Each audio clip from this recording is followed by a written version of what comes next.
Nah, ini menjalankan PG admin dan memasang contoh database. Jadi setelah masuk ke PG admin, ya, masukkan password seperti ini, masuk sini.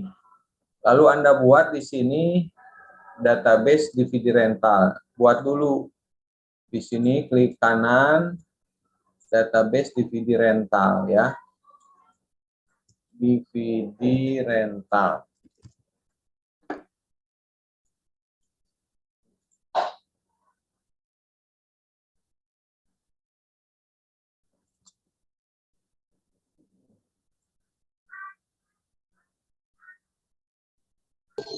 Pak, izin itu file tutorialnya bisa di-share, Pak? Tutorial. Sebentar.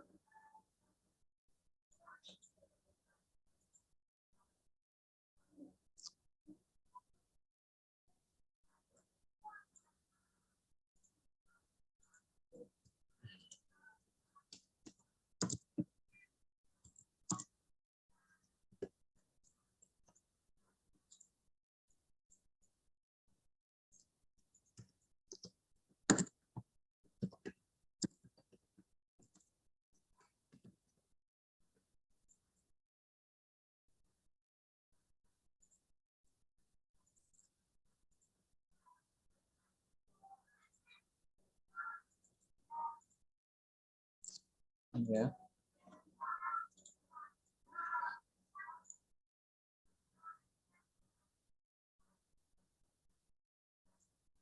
Oke, silakan itu nanti di-download, ya, di portal, ya.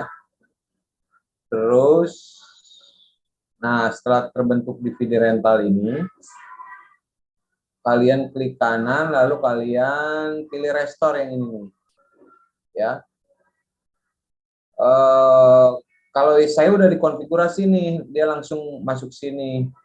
Kalau kalian nanti biasanya, kalau pas awal pertama kali, itu akan muncul ini nih, kayak begini nih.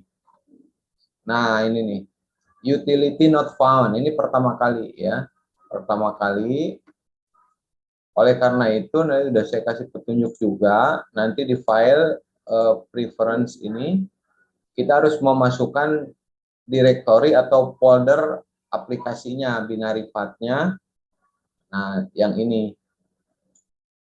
Foldernya nanti disesuaikan dengan file yang kalian install Postgre-nya, ya. Klik di sini, arahkan ke folder di mana filenya diinstal. Jangan lupa yang diarahkan itu ada folder bin-nya nih. Nah, Postgre ada subfolder bin, ya. Nah, kalau sudah nanti langsung masuk lagi ke restore. Lalu file name yang tadi di-download. Nah, yang tar. Jadi pilih yang di PD rental titik tar, pilih sini, ya, di PD rental titik tar. Ini Postgre aja nih, ya. Role name-nya Postgre, restore. Start running. Kira-kira berapa detik? 6 detik, ya. Selesai. Tutup. Nah, di scan di sini, ya, public tabel. Nah, sudah ada 15 tabel tuh, ya. Ada 15 tabel. Jadi nyarinya nanti di PD rental, scan, public, tabel, ya. Ada 15 tabel. Nah, sampai situ proses instalasi dan konfigurasi database contohnya sudah selesai. Oke, ya. Itu nanti kalian harus siapkan dulu untuk latihannya. Nah, untuk Postgre ini, ya, memang agak berbeda sedikit dengan MySQL. Jadi kalau kita lihat, ini kan server, ya. Kemudian ini database server kita, Postgre SQL versi 14. Mungkin kalau versinya berbeda, 13, 12 atau sebelumnya versi 9. Kemudian di bawahnya ada database. Nah, baru nanti nama database-nya ya. Ini default-nya jangan dihapus yang Postgres. Kemudian ini yang kita pasang DVD rental. Kemudian dalam satu database ini perhatikan ya, ada scam. Nah, ini ya, jadi ada skema ya.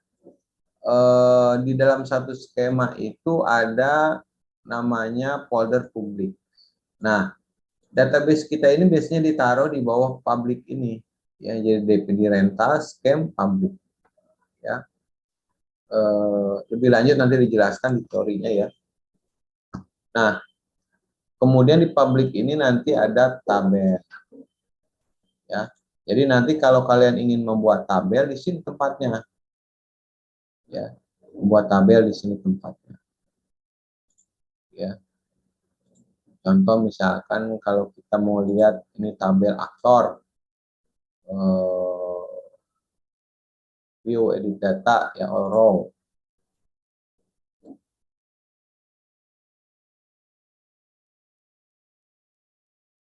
Nah, ya.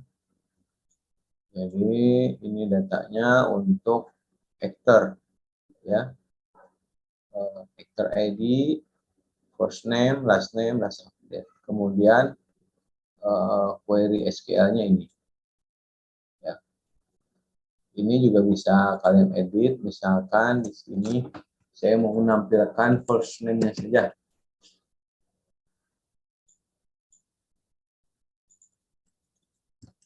Oh ya, ini mah kalau mau buat query tool di sini ya. Terus manual, sini baru select, bintang, select apa tadi, bintang dulu deh, bintang from actor ya.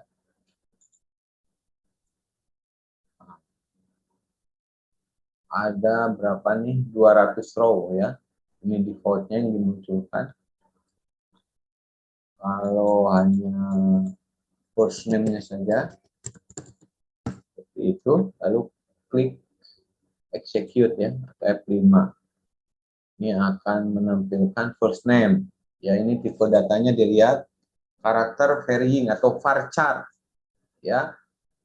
Variabel cara karakter maksudnya beberapa rangkaian karakter ya, 45 karakter. Ini tipe datanya seperti ini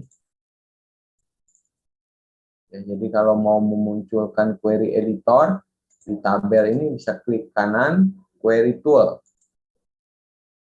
Nah, kayak begini ya. Oke. Nah, nanti kita akan main-main dengan DVD rental ini ya. Oh, kemudian untuk membuat database baru itu kalian di database klik kanan create database. Misalkan tes DB ya. Save.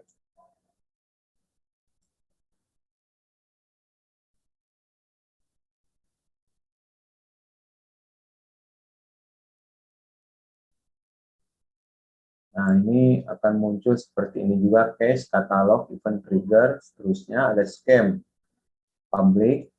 Nah, ambil tabel, lalu kalian kalau mau buat tabel di sini, klik kanan create table. Nah, nama tabelnya apa? Misalkan tabel barang. Ya, scamnya public, ininya dibiarkan aja dulu, atau kalau mau dipilih apa-apa yang defaultnya saja seperti ini. Kolom, nah baru di sini tambahkan kolomnya misalnya kode barang atau kode saja lah ya. Tipe datanya apa di sini, misalkan tipe datanya chart, jangan chart aja, oh iya chart aja, atau varchar ya, karakter varying, maksudnya ada beberapa. Misalkan panjangnya ini 5 karakter saja. Kemudian untuk menentukan ini primary key atau tidak, di sini Anda bisa klik, ini berarti kode sebagai primary key. Kemudian tambahkan, lalu ini nama barang, nama saja. Ini juga karakter varchar kalau di database MySQL. Kalau di sini karakter artinya nama ini terdiri dari 5 karakter kalau yang kode ya. Kalau ini misalkan kita ganti 20 aja. Karakter varying artinya 20 karakter ya. Kemudian apa lagi ya? Ya kita tambahin aja, coba misalkan ini jumlah atau minimal stok, minimal stoknya misalnya. Ini karena minimal stok, angka bilangan kita pilih integer. Minimal stoknya kita atur, ada defaultnya nggak? Kalau misalnya kasih default minimal stok 1 misalnya, atau minimal stok 3. Jadi setiap barang itu defaultnya minimal stoknya adalah 3. Save ya, kurang lebih seperti itu polanya. Oke, nah di sini sudah ada file barang, view barang, klik kanan, view edit all row ya. Sini view edit data.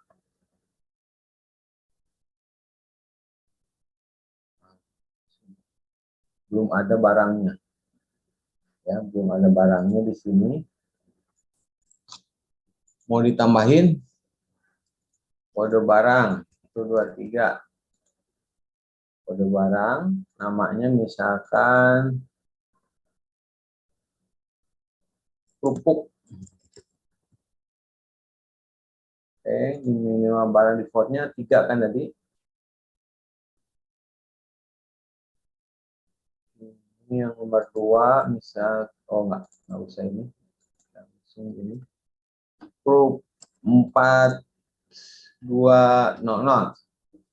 Barang yang kedua, klik di sini nama kerupuk, namanya misalkan apa ya?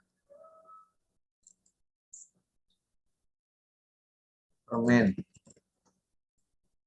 Oke. Defaultnya kalau laku misalnya bisa dirubah, defaultnya 5 misalnya.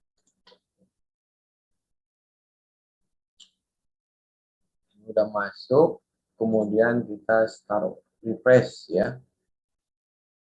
The data but not save. Oh, belum di save, belum save. Save dulu ya. Mana save-nya? Udah. Ini udah di save. Oh, nggak di save. Oke, save data change ya. Yang ini save-nya ya. Jalankan, di refresh. Nah, ini berarti udah. Ini defaultnya 3, ini 5 ya. Jadi seperti itu untuk di input data di table. Nah, kemudian kalau kalian mau menambahkan indeks, nah di sini ya, indeks, create index, ya misalkan apa itu indeks? Indeks itu untuk mempercepat ya database. Misalkan kita mau kasih indeks nama ya.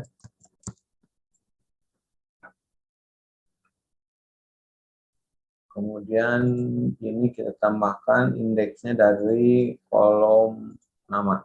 Nah, ascending, nggak usah diisi, save aja. Berarti kita sudah punya indeks sini nama ya. Jadi ini untuk mempercepat kalau misalkan ada ribuan data, nah pada saat yang sama database itu akan membuat indexing nama ini. Ini akan mempercepat proses query. Seperti kalau Anda punya buku, kalau Anda ingin mencari beberapa keyword, ya kan udah ada tuh indeks. Kalau Anda Ini persoalan kalau nggak pernah baca buku, susah contohnya. Kalau Anda punya buku, di belakang itu biasanya ada indeks. Jadi untuk mencari beberapa keyword, itu cepat ada di halaman berapa aja, semacam daftar isi, ya. Tetapi kalau indeks itu beberapa berdasarkan kata kunci yang sudah dituliskan, sehingga ini akan mempercepat pencarian, ya. Nah, ini indeks nama, jadi selain kita atur nama kolomnya kode nama, kita juga punya indeks nama. Lalu di sini kalau kita mau rubah si barang nih, barang properties, nah, ya kolomnya kita mau rubah, mau kita tambahkan bisa di sini. Tangan. Ini misalkan ada teks nggak? Nah, teks bisa ya, ini bebas. Kemudian constraint foreign key, kalau mau dimasukkan foreign key. Kemudian cek, ya. Nah, ini cek, ini bisa kita atur ya. Misalkan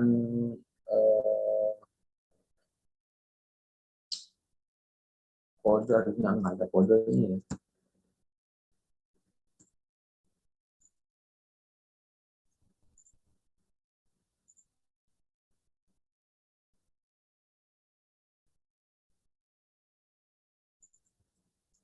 Ini buat apa namanya, cascade sama ini nanti, tapi nantilah saya jelasin dulu di teorinya ya.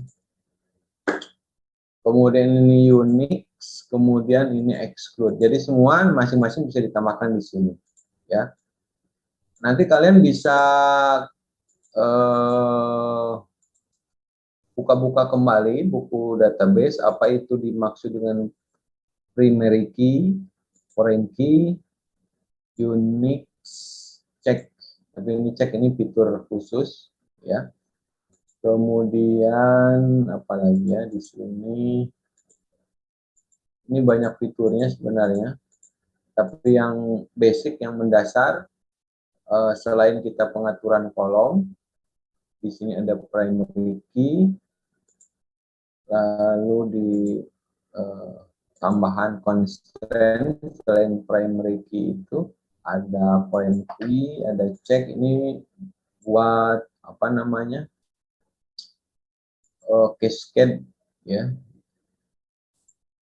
pengecekan atau validasi pada saat pembuatan data baris. Jadi misalkan begini, ketika misalkan kita membuat baris tertentu pada satu tabel, kita bisa membuat sebuah fungsi untuk mengecek. Misalkan kalau dia ngisi,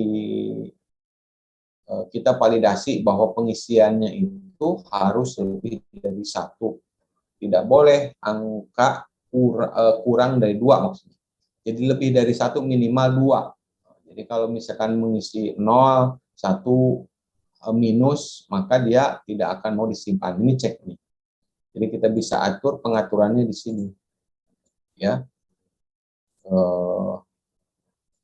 Nanti bagaimana buatnya nanti kita bahas di pertemuan selanjutnya atau di teorinya dulu. Nah, pada hari ini yang penting kalian coba membiasakan terlebih dahulu. Pertama, proses instalasi, proses konfigurasi, lalu nanti membuat database, membuat tabel, memasukkan data, ya. Nah, ini harus merestore tadi DVD rental dan seterusnya. Nah, nanti saya sudah siapkan, nah ini praktikumnya, ya. Buat database dengan nama Unsada, buat tabel, tambahkan kolom, ubah nama kolom, hapus kolom, ganti buat indeks, jadikan NIM sebagai primary key, ya. Ini ada contohnya seperti itu.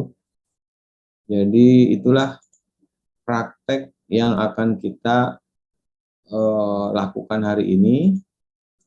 Tujuannya pertama, Anda memahami proses instalasi database dan konfigurasi contoh, kemudian merestore database contoh, kemudian membuat tabel, kolom, primary key, ya, dan indeks.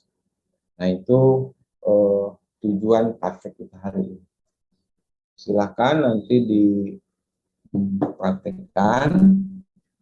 Kemudian seperti biasa, hari ini maksimal sekitar jam 3 hasilnya harus sudah diupload, ya, rekaman video tugasnya yang ini tadi. Kalau instalasinya sih nggak usah direkam, yang penting nanti di sini nanti di pembuatan database dan seterusnya, ya. Oke, ada pertanyaan terkait dengan Postgre, aplikasi Postgre, pembuatan database, pembuatan kolom, pembuatan Nah, ya, tabel. Pak. Ya, silakan. Tadi di restore gimana ya, Pak? Cara merestore data DVD tadi. Jadi restore-nya itu kamu harus bikin dulu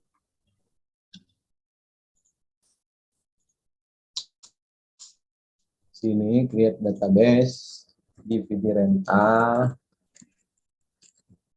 ya, save.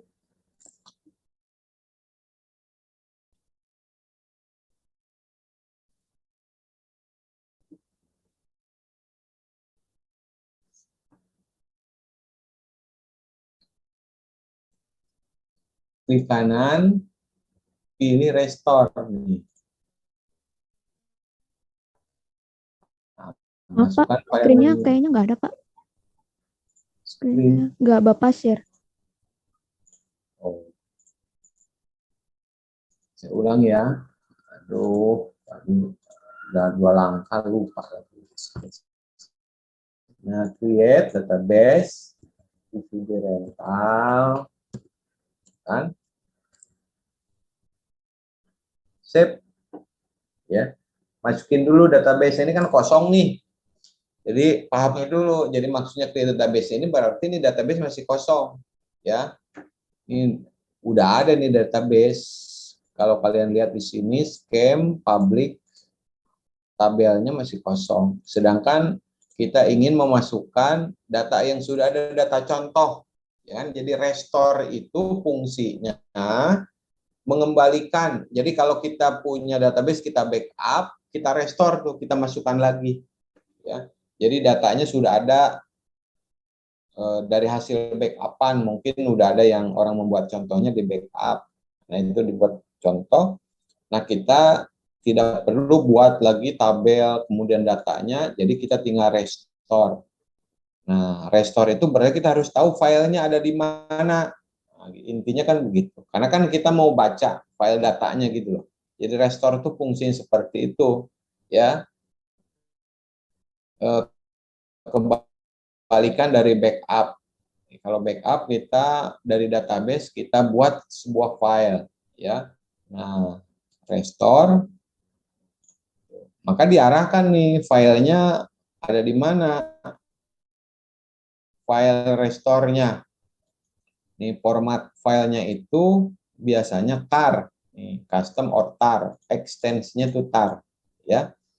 Nah, kita arahkan filenya ada di mana, terserah nih filenya. Kalau saya kan taruhnya di sini, di apa namanya, Anda tinggal browse aja kan. Kalau begini-begini mah biasa lah ya, Anda tinggal cari gitu. Saya taruh di sini, saya harus tunjukin juga beginian ya. Nah, ada unsada, saya taruhnya di sini panjang, praktikum, DVD rental. Nah, file tarnya nih, nah, 2,7 mega ada di sini. Tinggal dipilih deh, restore, berarti dibaca, dimasukkan ke sini, berarti nanti tabelnya langsung ada. Itu proses restore itu sebenarnya begitu.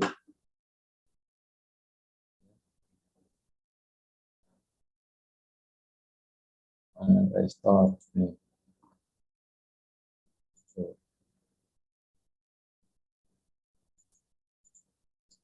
refresh. Aku baca. Refresh dari sini. Refresh. Tuh, tabelnya udah ada 15. Ya. Itu proses restore. Jadi kalau Anda misalkan pernah ini database sudah ada, ya, ini backup. Nih, backup ini kebalikan restore. Jadi dari database ini kita akan buat file, misalkan file name-nya test backup, ya, formatnya bentar, backup. Dia nge-backup nih, ya, backupnya dari mana? Di sini, mana nih backupnya? Username dokumen test backup di sini. Dia ngarahinnya ke situ.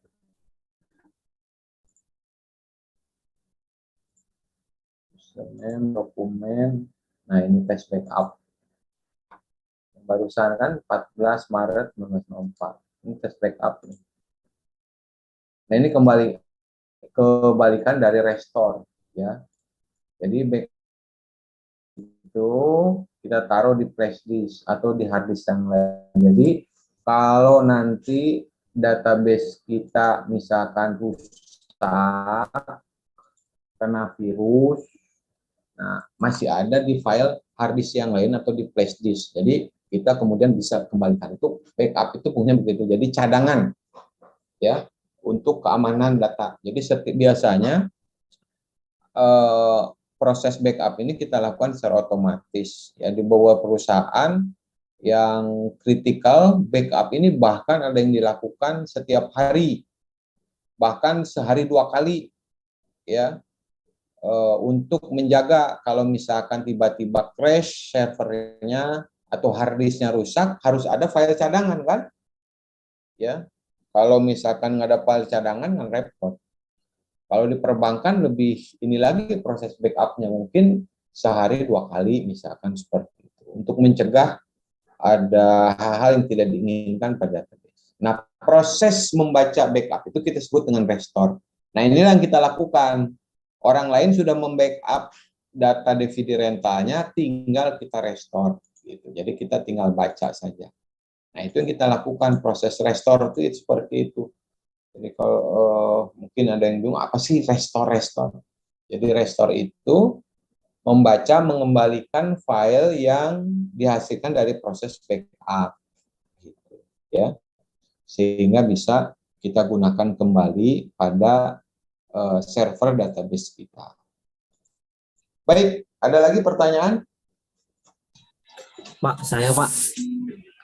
Kenapa Bu Sami? Kami Pak. Kenalkan nama saya Bersama Dogani Pak. Mohon maaf Pak. Mungkin ini buat saran Pak. Untuk praktikum dibikin record aja Pak, biar nantinya bakal diulang lagi Pak materinya Pak. Terima kasih Pak. Bikin apa? Untuk praktikum, mohon untuk direkod aja Pak. Untuk yang biar nantinya bisa diulang-ulang lagi Pak materinya Pak. Oh, di Kalau boleh kasih saran Pak. Oh, kamu pengen di record maksudnya? Kalau kemarin-kemarin saya ngerekod sendiri, suaranya nggak ada Pak.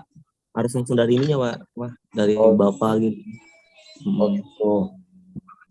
Ya udah. Siapa? Iya, kenapa Ferdi?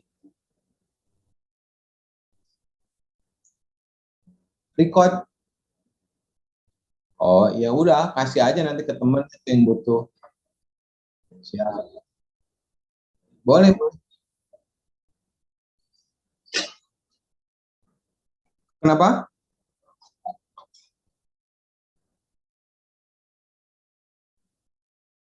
Dari SQL, TAR itu sebenarnya proses kompresi ya, seperti zip.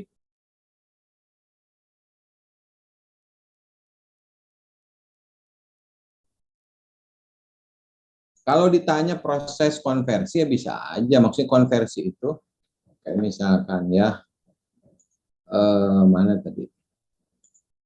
Itu konversi aja, bukan konversi, kompresi, ya. Jadi kita mengkompres, untuk kompresi itu harus ada filenya, harus ada tentu saja softwarenya. Biasanya kalau kita mengkonversi, misalkan ini ya, mau dikonversi SQL, kamu bilang ini kan SQL nih. Kalau saya punyanya zip, kalau di sini ya dikompres jadi apa kan begitu. Nih, formatnya apa? Tar, oh ada tar nih bisa. Tar bisa nih. Tuh.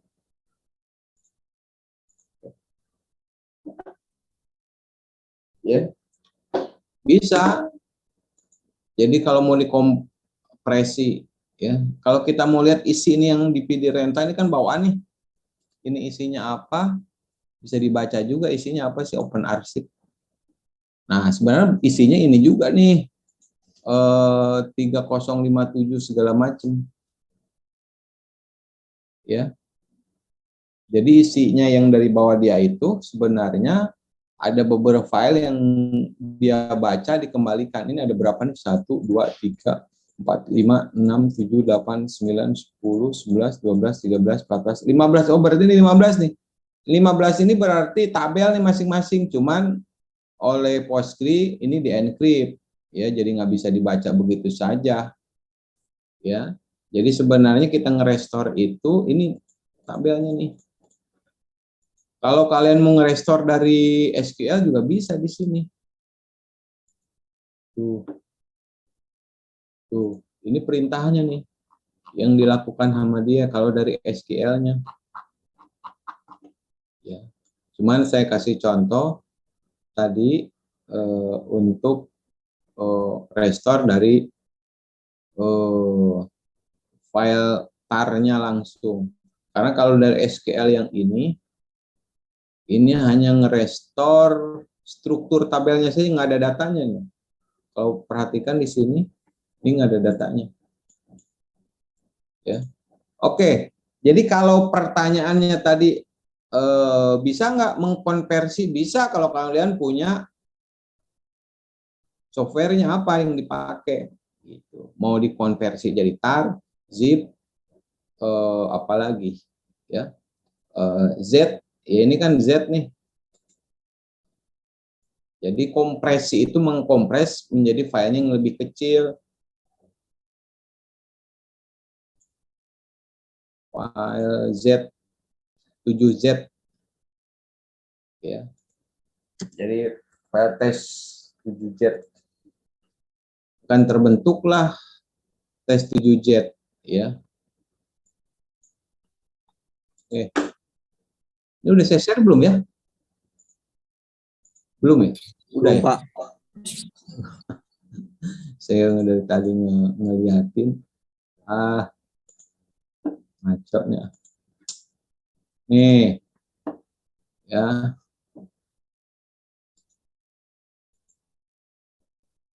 Restore. Saya punya 7-zip ya. Dikompresi jadi tar bisa nih. Tuh tar. Tes kompresi.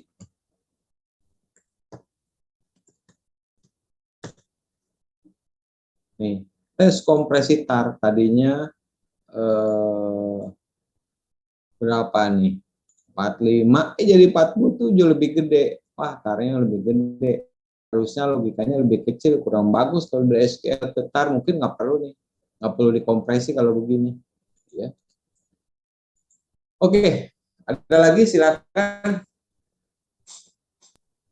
Pak, izin untuk deadline tugasnya nanti jam berapa, Pak? Jam 3. Ya. Kenapa, Dwi? Itu Pak, untuk deadline tugasnya nanti. Deadline-nya kirim ke itu.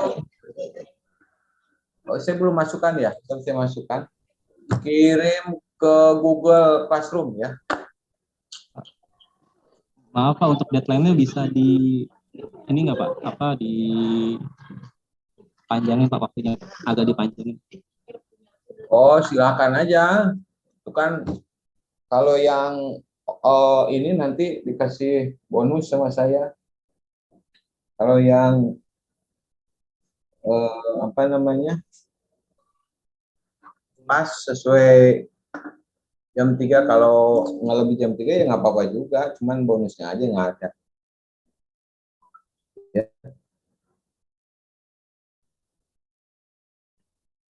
Oke, ada yang lain?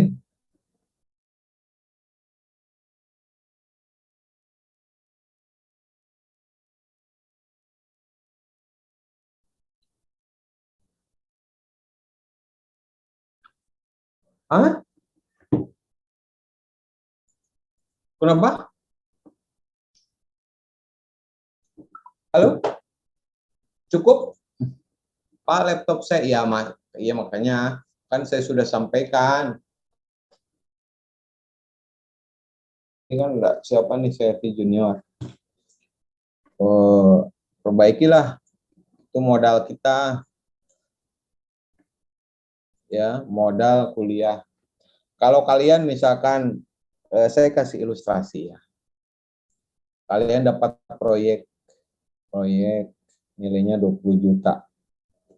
Kata yang ngasih proyek itu, seminggu ya, oh maaf Pak, laptop saya masih di servis, bisa sebulan nggak ya? Ya terserah. Kan begitu. Jadi itu namanya perlu modal, ya, sama kuliah juga kan perlu modal juga, maksudnya kan gitu. Ya, ya nggak apa-apa yang diservis, makanya paling juga kehilangan bonus aja. Saya kan udah sampaikan di awal, jangan sampai kemudian nanti pas UTS UAS nanti ada lagi ngomong, Pak, laptop saya masih diservis, aduh gimana caranya? Ya itu berarti ada resiko, itu wassalam itu namanya, ya.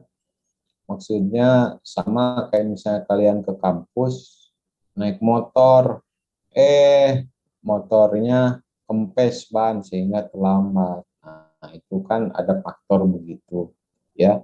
Tapi kan harus kita antisipasi hal seperti misalkan berangkat lebih awal, ya. Jadi kayak misalkan udah tahu mau kuliah, eh, laptopnya ya dicek-cek lah, gitu ya.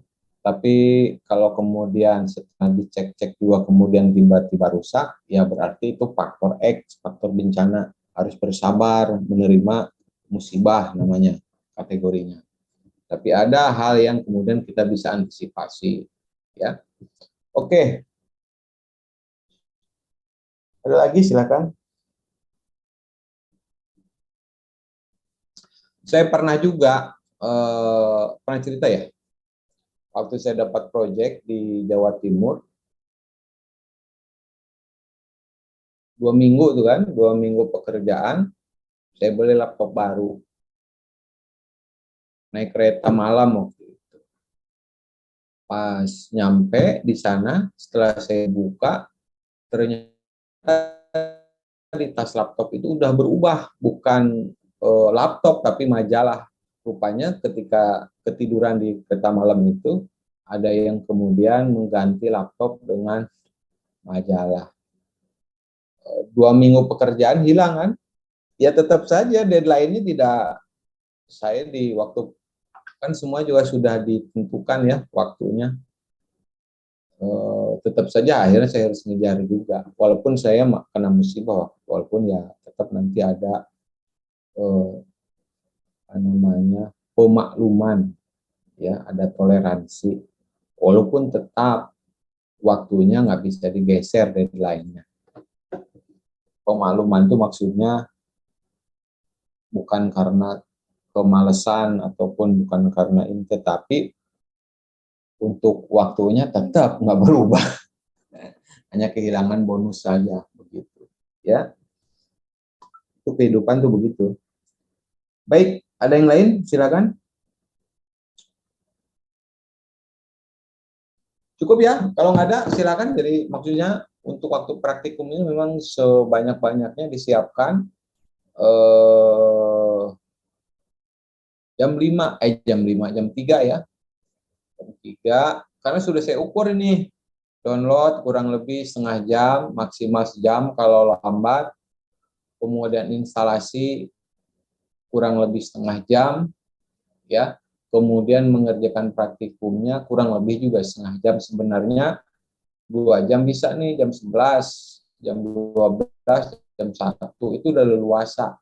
Kalau tambah makan, sholat, setengah 2, jam 2, masih ada 1 jam lagi, toleransi sebenarnya.